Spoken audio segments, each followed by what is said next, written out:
रहमान डकैत की असल कहानी। कराची की जुर्म की दुनिया का एक खूनरेज बाब रहमान डकैत।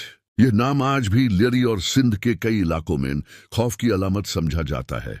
वो कोई आम मुजरिम नहीं था, बल्कि एक ऐसा किरदार था जिनकी जिंदगी खुद किसी फिल्मी स्क्रिप्ट से कम नहीं। रहमान ने सिर्फ 13 साल की उम्र में जुर्म की दुनिया में कदम रखा। एक मामूली झगड़ा, एक चाकू का वार और फिर फरार। यही वो लम्हा था जिसने एक आम लड़के को एक खतरनाक मुजरिम बना दिया। वक्त के साथ साथ उसके खिलाफ कत्ल, डकैती, बत्ताखोरी और पुलिस मुकाबलों के दर्जनों मुकदमात दर्ज होते गए। हालात यहां तक पहुंच गए कि पुलिस ने उसके सर की कीमत मुकर्रर कर दी। बाबू डकैत के मरे जाने के बाद हाजी लालू ने रहमान को अपनी सरपरस्ती में ले लिया। यह तल्लुक इतना मजबूत हुआ कि रहमान एक मामूली गुंडे से एक पावरफुल गैंग लीडर बन गया। हाजी लालू के बेटा यासर आराफत और रहमान की शादियां एक बाअसर तजिर की बेटियों से हुई, जिसके बाद उनका सियासी और समझी असर और रसूख कई गुना बढ़ गया। रहमान डकैत, अरशद पप्पू और यासर आराफत ने मिलकर एक मजबूत गंग बनाया। कुछ अरसा यह इत्तेहाद कायम रहा, मगर फिर पैसों ने दोस्ती को दुश्मनी में बदल दिया। रहमान के पैसे हाजी लालू के पास अमानत थे।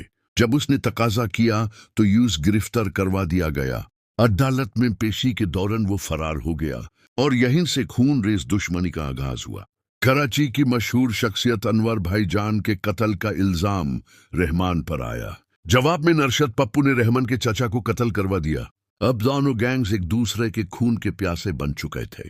रहमान को लियारी छोड़कर बलूचिस्तान में पनाह लेना पड़ी, मगर भत्ताखोरी का निजाम बदस्तूर चलता रहा, जिसमें कुछ पुलिस अफसरान भी शामिल थे।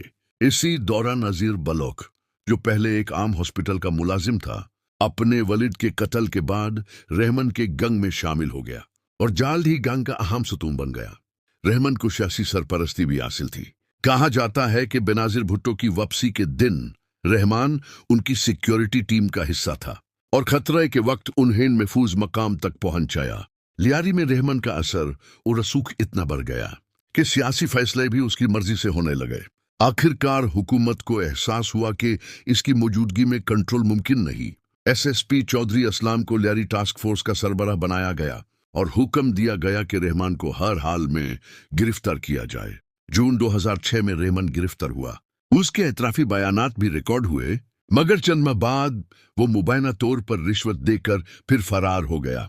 यहीं से कहानी मुड़ती है दाऊद इब्राहिम की तरफ, जिसका नेटवर्क नूरी कस्कर के जरिए कराची में फैल रहा था। नूरी कस्कर की पुरअसरार मौत ने सबको हिला कर रख दिया और उंगलियां फिर रहमान डकैत की तरफ उठने लगीं।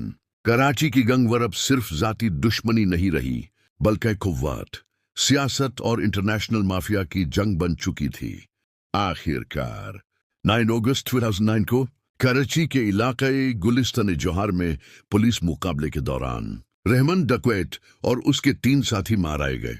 यूं कराची की जुर्म की तारीख का एक खून रेज बाब खत्म हुआ, मगर इसके असरात आज भी शहर की कहानियों में जिंदा है।